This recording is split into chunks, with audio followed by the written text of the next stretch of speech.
तो दोस्तों आपने जैसा बोला था कि भाई आप फिजिक्स के मोस्ट इम्पोर्टेंट प्रश्न लेके आइए, तो दोस्तों मैं आपके लिए फिजिक्स के मोस्ट इम्पोर्टेंट प्रश्न लेके आया हूँ। तो दोस्तों इंडियन आर्मी में हर बार रिपीटेड प्रश्न ये पूछे जाते हैं। तो दोस्तों आपको इस वीडियो को पूरा देख लेना है। इसमें से आपके दोस्तों 2-3 क्वेश्चन 100% फंसने वाले हैं।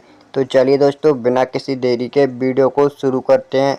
और दोस्तों हमें कमेंट करके ज़रूर बताएं कि आपको इनमें से कितने प्रश्न हैं जो पहले से आ रहे थे। तो आपका पहला प्रश्न है, द्रव्यमान का एसआई मात्रक क्या है। यानी दोस्तों आपको बताना है कि द्रव्यमान का एसआई मात्रक। तो दोस्तों आपका इसका राइट आंसर हो जाएगा ऑप्शन सी, किलोग्राम। यानी दोस्तों द्रव्यमान होता है उसका एसआई मात्रक किलोग्राम होता है। तो चलिए चलते हैं दोस्तों नेक्स्ट प्रश्न की ओर। आपका दूसरा प्रश्न है, बल का एसआई मात्रक। यानी दोस्तों आपको बताना है बल का एसआई मात्रक। तो दोस्तों आपका इसका राइट आंसर हो जाएगा ऑप्शन बी, न्यूटन। यानी दोस्तों न्यूटन है वो बल का एसआई मात्रक होता है। तो चलिए चलते हैं दोस्तों नेक्स्ट प्रश्न की ओर। आपका अगला प्रश्न है, गतिज ऊर्जा का सूत्र। यानी दोस्तों आपको बताना जो गतिज ऊर्जा होती है इसका सूत्र क्या है। क्योंकि दोस्तों आपको पता होगा जो इंडियन आर्मी की परीक्षा में दोस्तों एक आपसे तो मात्रक पूछा जाएगा, एक सूत्र पूछा जाता है। ये दोस्तों आपको याद कर लेना है। तो दोस्तों आपका इसका राइट आंसर हो जाएगा 1/2 mv स्क्वायर। ये दोस्तों आपका होता है गतिज ऊर्जा का सूत्र। तो चलिए चलते हैं दोस्तों नेक्स्ट प्रश्न की ओर। आपका अगला प्रश्न है, ध्वनि की गति अधिकतम होती है। यानी दोस्तों आपको बताना जो ध्वनि की गति होती है अधिकतम किस में होती है। तो दोस्तों आपका राइट आंसर होगा ऑप्शन सी, ठोस में। यानी दोस्तों ध्वनि की गति और ठोस में ज़्यादा होती है। तो चलिए चलते हैं दोस्तों नेक्स्ट प्रश्न की ओर। आपका अगला प्रश्न है, परावर्तन का नियम किस पर आधारित है। यानी दोस्तों आपको बताना कि जो परावर्तन का नियम है वो किस पर आधारित है। तो दोस्तों आपका इसका राइट आंसर हो जाएगा जो रेखा होती है आने और जाने, मतलब दोस्तों ये एक ही तल में हो, ये दोस्तों आपका परावर्तन का नियम कहता है। तो चलिए चलते हैं दोस्तों नेक्स्ट प्रश्न की ओर। आपका अगला प्रश्न है, प्रकाश का वेग कितना होता है। दोस्तों आपको बताना जो प्रकाश का वेग है वो कितना होता है। तो दोस्तों आपका राइट आंसर हो जाएगा ऑप्शन बी, यानी दोस्तों 3 × 10⁸ मीटर प्रति सेकंड। ये दोस्तों आपका प्रकाश का वेग होता है। तो चलिए चलते हैं दोस्तों नेक्स्ट प्रश्न की ओर।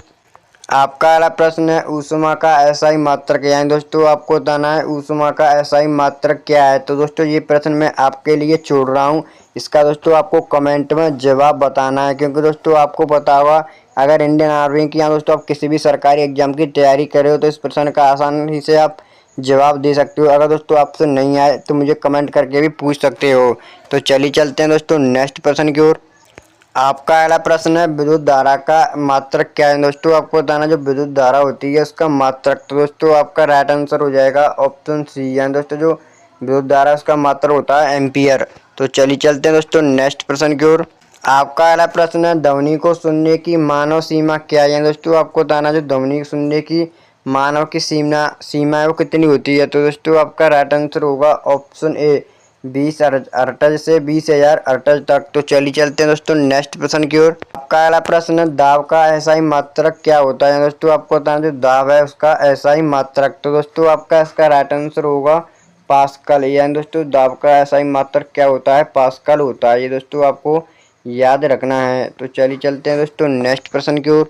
आपका अगला प्रश्न है, 1 न्यूटन किसके बराबर होता है। दोस्तों आपको बताना जो 1 न्यूटन है वो किसके बराबर होता है। तो दोस्तों आपका इसका राइट आंसर हो जाएगा ऑप्शन ए, यानी 1 kg × 1 मीटर पर सेकेंड स्क्वायर। ये दोस्तों आपका 1 न्यूटन के बराबर होता है। तो चलिए चलते हैं दोस्तों नेक्स्ट प्रश्न की ओर।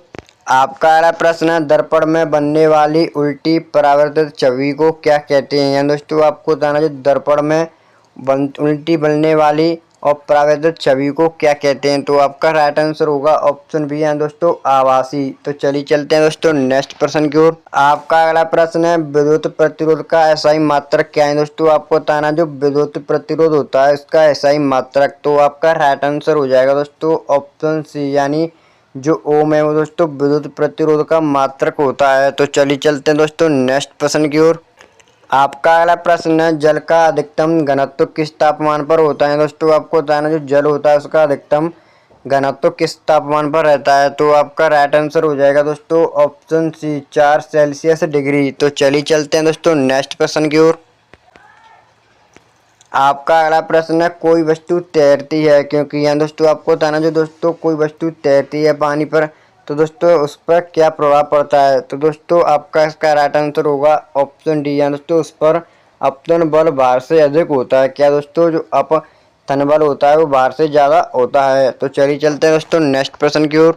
आपका अगला प्रश्न है ट्रांसफार्मर का कार्य क्या है। दोस्तों आपको बताना जो ट्रांसफार्मर होता है उसका क्या कार्य होता है।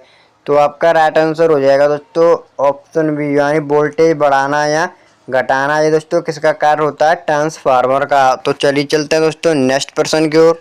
आपका अगला प्रश्न है ध्वनि तरंग किस प्रकार की होती है। या दोस्तों आपको बताना जो ध्वनि तरंगें होती हैं वो किस प्रकार की होती हैं। तो दोस्तों आपका इसका राइट आंसर हो जाएगा ऑप्शन बी, यानी दोस्तों अनुदैर्घ्य तरंग। यानी दोस्तों जो आपकी ध्वनि तरंग है वो अनुदैर्घ्य तरंग प्रकार की होती हैं। तो चलिए चलते हैं दोस्तों नेक्स्ट प्रश्न की ओर।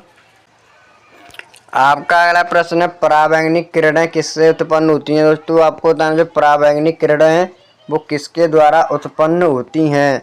तो दोस्तों आपका इसका राइट आंसर हो जाएगा ऑप्शन बी, यानी दोस्तों सूर्य से। किससे होती हैं उत्पन्न, सूर्य से उत्पन्न होती हैं। और दोस्तों आपको पता होगा जो पराबैंगनी हानिक किरण आती हैं इनसे दोस्तों तो ओजोन परत है वो रक्षा करती है अपनी पृथ्वी की। दोस्तों आपको पता होगा। तो चलिए चलते हैं दोस्तों नेक्स्ट प्रश्न से। तो चलिए चलते हैं दोस्तों नेक्स्ट प्रश्न की ओर।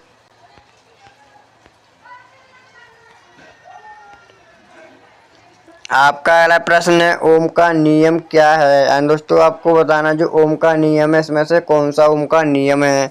तो आपका राइट आंसर होगा दोस्तों ऑप्शन ए V बराबर I इंटू आर। यानी दोस्तों जो आपका ओम का नियम होता है वो क्या होता है, V बराबर I इंटू आर। तो चलिए चलते हैं दोस्तों नेक्स्ट प्रश्न की ओर।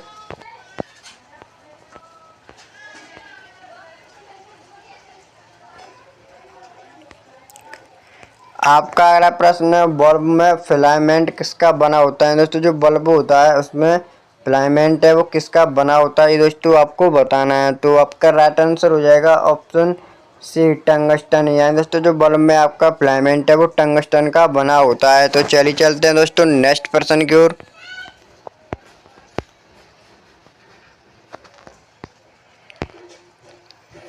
आपका अगला प्रश्न है तापमान मापने का एसआई मात्रक। यानी दोस्तों आपको बताना है तापमान मापने का एसआई मात्रक। तो आपका राइट आंसर हो जाएगा ऑप्शन सी केल्विन। यानी दोस्तों जो आपका तापमान होता है उसे मापने का एसआई मात्रक होता है केल्विन। तो चलिए चलते हैं दोस्तों नेक्स्ट प्रश्न की ओर।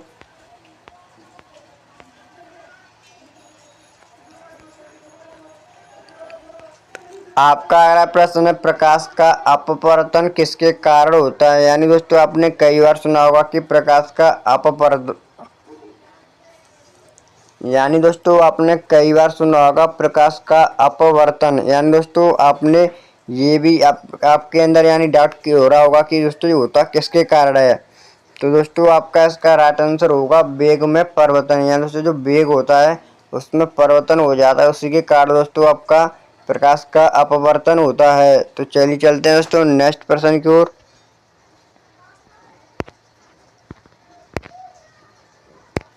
आपका अगला प्रश्न है प्रकाश का अपवर्तन किसके कारण होता है। दोस्तों आपको बताना जो प्रकाश का अपवर्तन है वो किसके कारण होता है। तो दोस्तों आपका राइट आंसर हो जाएगा ऑप्शन ए वेग में परिवर्तन। क्योंकि दोस्तों आपको पता होगा, अगर दोस्तों आपने ये जो डेफिनेशन है वो जरूर याद करी होगी, आप दोस्तों सोचते होगा कि ये किसके कारण होता है।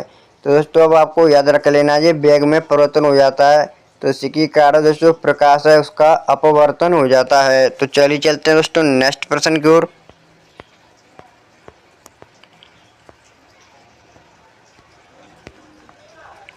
आपका अगला प्रश्न है विद्युत शक्ति का सूत्र क्या है। दोस्तों आपको बताना जो विद्युत पावर उसका सूत्र क्या है। तो दोस्तों आपका राइट आंसर हो जाएगा ऑप्शन बी, यानी दोस्तों P बराबर VI। ये दोस्तों आपका होता है विद्युत शक्ति का सूत्र क्या, P बराबर VI। तो दोस्तों आज की हमारी वीडियो थी वो यहीं पर समाप्त होती है, क्योंकि दोस्तों कई भाइयों का कमेंट भी आया था कि भाई आप अगली वीडियो फिजिक्स के मोस्ट इम्पोर्टेंट प्रश्न लेके आएँ।